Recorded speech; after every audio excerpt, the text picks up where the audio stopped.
You see that? That? It's TV. We're going to review a TV.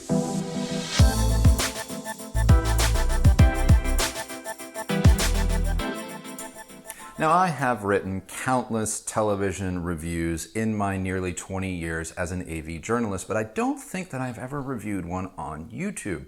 And the reason that I have decided to review this bad boy, the HISENSE H8F, which I know I'm going to butcher at least a dozen times, the reason I want to review this is because it has really shocked me and shocked me to my core.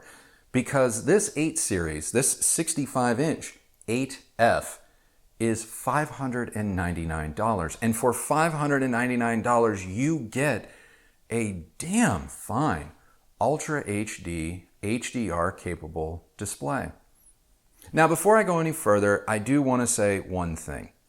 And that is, I will likely do television reviews a bit differently than probably what you're used to, or maybe even what you're expecting, in that I am not going to be sharing my calibration settings with you, nor will I be zooming in, allowing you to pixel peep, because, well, frankly, while I have calibrated this set to damn near perfection, me taking a video of it and then compressing it so you can watch it back on YouTube via your laptop, your television, or your phone is not an accurate representation make. Yes, I will be showing you this television in action. But I am going to throw out that disclaimer in that I would hesitate to ask you or even tell you to judge it critically based on what you are going to see in this video. Instead, I will do my best to verbalize and illustrate what it is that I found, having now lived with this display for 2 months. And likely permanently because, yeah, I'm gonna buy it. Spoiler alert. So let's get into it. Well, for starters, it is a 65-inch. The 8 series comes in 3 sizes, 50, 55, and 65. This is the big daddy of them all. And like I said, it is $599, though street prices have been much lower recently. It is an Ultra HD or 4K display native. And it has full backlighting and just full array backlighting with local dimming. It has a reported light output of about 700 nits, but hold that for just a second because I'm about to blow your mind. And it is a smart TV that relies on Android TV or the Android OS as its interface, which I absolutely love, which I will talk about momentarily. Now, out of the box, this thing is wildly inaccurate. It just is. It comes in its eco mode and it's terrible. And if you saw this thing out of the box, or if you saw this in a store improperly set up, chances are you would pass right by it. And that is probably one of the reasons why I have not reviewed a Hisense TV in never. Because I think so often you see them like in a Walmart or a Target or something like that, where they are just kind of put up on a shelf, turned on, and you hope for the best. When in reality, this thing's a giant killer. A real dyed-in-the-wool giant killer. Now, I will say that out of the box, you're going to want to do a couple of things. You're going to want to put it in either its theater day or theater night modes, as those are the most accurate modes out of the box. And I'm not saying that based on what the manufacturer says. I'm actually saying that because I measured every mode on this television, and theater day and theater night are the closest to right out of the box. Well, how close are they? Well, they're about 90 to 95% of the way to calibrated. Now, I did say that this has full panel backlighting and it has local dimming and zones of local dimming. The backlighting is great. The backlighting is fantastic. You want a full panel backlit display in 2019, but the dynamic backlighting controls, the ambient light sensor, all of these things that are meant to enhance your viewing experience are about the worst I've ever seen on any TV with this one. So you're going to want to turn all of those off. And when you do, you're going to notice the brightness of this sucker go right up through the roof. In fact, Hisense says that you're going to get about 700 nits out of this bad boy. I actually measured it with the brightness and backlighting settings all set to off and the brightness at 100%, which I don't recommend you leave it on that, but just for the sake of argument, I measured this thing at 1200 nits. That's a bright TV. That's almost double what Hisense is saying you're going to be getting. So I do consider their 700 nits to be a bit on the conservative side, but that being said, you turn all of the backlighting or dynamic backlighting controls to off, maybe set your brightness somewhere between 75 and 100. You're gonna love what this thing can do. Now, a couple of other notes about the backlighting.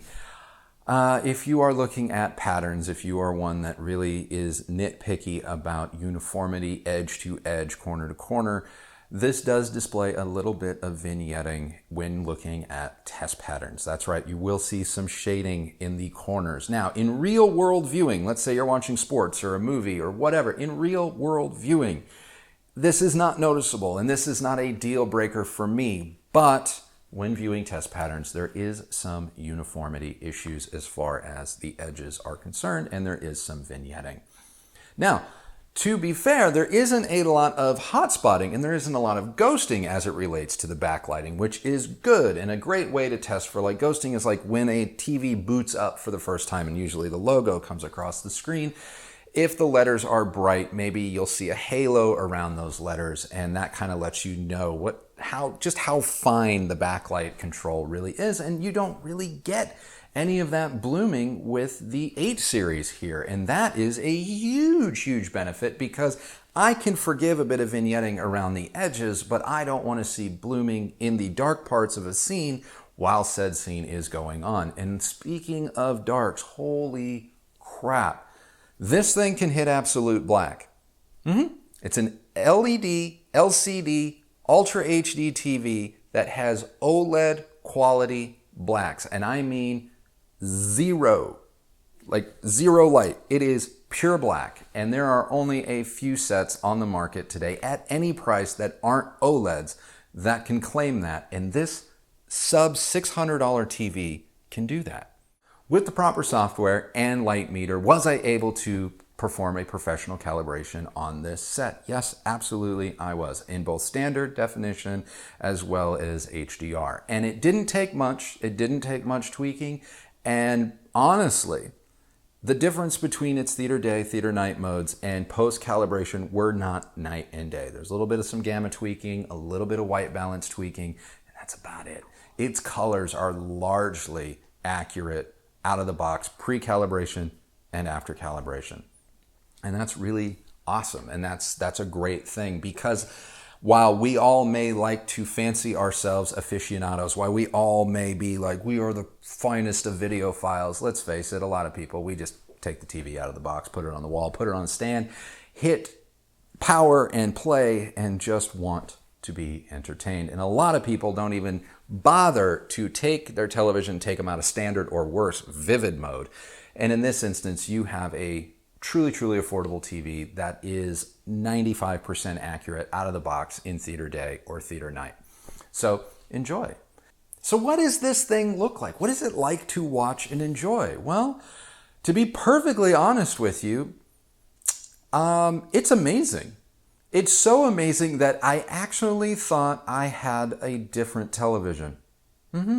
I did. For weeks, I had exchanged emails with Hisense about which TV they were sending me, and for weeks, I actually thought I was getting sent their 9 series, their top of the line, the flagship series. And so when this arrived, that's what I thought it was. I thought it was the 9 series, and I honestly didn't look at the box. I didn't. Not when I installed it. I didn't look at the box. I ripped that sucker open and I put it on the wall, and this whole time I thought I was listening to their costlier 9 series with quantum dot and the whole works. And it wasn't. It wasn't for several days of just kind of getting familiar with the TV before I sat down to really calibrate it did I realize that this was their budget set. And at no point was I watching this thing going, this is a flagship TV, it sucks. No, this whole time I'm like, I wonder how much was this flagship again? Because it looks like a Sony. Yeah, it looks like a Sony. And it measures like a Sony. And minus some of the audio controls that the Sony has that this clearly doesn't, a lot of its performance is very Sony-like. And having just sent back a Sony, because my review time was up, not because the TV was crap, but having just sent back a Sony, I didn't feel like I was missing anything. And that's like the highest praise that I can give this thing, because honestly, the Sony is almost a $2,000 TV, which is, here we're talking about $600. Now, watching HDR content like Mindhunters on Netflix, well, it's bright enough. It's bright enough, but when scenes get dark, if you're watching in ambient light, this is where you may want a TV with just a little bit more light output. But if you are someone that is into casual viewing, or you don't really care about that, or maybe you don't have that tier of Netflix, or you do watch all of your critical viewing at night, this is plenty bright. This is plenty bright, and it feels right. The inherent sharpness, the natural rendition of textures like skin and color, even pre and post calibration, is fantastic. And I have a feeling that if you were to buy this TV or go out and see it for yourself, you would have a hard time indeed justifying spending more. And with other content, non-HDR, high definition, but non-HDR or 1080p upscaled and even broadcast, everything this thing does is freaking amazing. It's really, really good. It's really good. And even 720p and 1080 content broadcast being upscaled to 4K looks fantastic. Motion is always smooth thanks to its 240 refresh rate. Now, I know there are faster, and I know there are TVs out there that are better, maybe even for gaming because of a higher refresh rate. That may not be the TV. This may not be that TV, but for daily viewing of broadcast, disc, or streaming content, this is like all you need. It really is. And so I don't really know what else there is to say about this in terms of its performance, other than for $600, in my opinion, you're going to have to spend probably double, if not 3 times as much. I'm talking about getting a TV in that $1,500 to $2,000 range, a $1,500 to $2,000 range, before you're going to start to see really noticeable and demonstrable improvements. And really, that's going to come down to light output and maybe just a little bit of color rendition, maybe. And of course, the elephant in the room is, you're probably thinking, Andrew, companies are starting to release 8K. 8K. Well, if you're on the fence, maybe you haven't even purchased a 4K TV, and now you're worrying about 8K. Why you would be worried about 8K right now, I don't know, but maybe you are. This is the type of 4K TV then you should be looking at. This is the type of 4K investment that makes sense if you are trying or worried about spending too much money now with 8K maybe a year to a year and a half around the corner. Buying a $3,000 to $5,000 4K TV today may not be as sound of an investment 2 years from now, but buying a $600 one kind of makes sense. Plus, this is a great TV for critical viewing. As you can see, it's in my main living room, but it is also a TV that if you're looking to add quality to a secondary system or secondary room in your house without breaking the bank with quality reference level chops, boom. This is a solid reference point for which all TVs can be judged. And I'm not saying that all TVs need to be as good as this. It's just at $600, here's the bar. Here's the bar. So how much better than this does a TV get? In this kind of configuration, an LED backlit LCD, how much better does it get? And then how much are you willing to spend for that 5 or 10% improvement? But as of right now, this is the bar. This is it. Because in my 2 months of living with this as my daily driver and putting countless hours onto it, pre and post calibration, I gotta tell you, there is nothing that I don't really dislike about this thing. The only 2 hiccups I've had in 2 months is Android is prone to locking up. It is, and that's not the fault of the television. Android, the OS, Android TV, from time to time can freeze. But so can your computer, so can your phone. It's it's par for the course. It's to be expected. And this thing in 2 months has probably locked up, crashed, or frozen twice, maybe 3 times. I'm not keeping exact count, but it's small. The number is small. And the only other thing, and this happened one time, and I don't have an explanation for it, but I did notice one of the backlighting zones flicker for a moment. And turning the TV off and turning it back on again solved that issue, and it has never happened since. So keep that in mind. I want to put that out there, that you should keep these things in the back of your mind, but these things are not keeping me from wanting to keep this television and purchasing it for myself, which is what Christy and I plan on doing. So that's it. That is my review of the HISENSE 65-inch H8F Ultra HD 4K Smart TV. What do you guys think? Do you think I'm out of my mind? Do you think it's possible that a $600 TV like this can be considered reference grade? Sound off, let me know in the comments below. And if there are other televisions that you want me to weigh in on, or you like that I'm reviewing TVs and want to see more on this channel, please do let me know in the comments below. But until next time, thank you so much for watching. And remember, the only person that has to like the sound and sight of your system is you.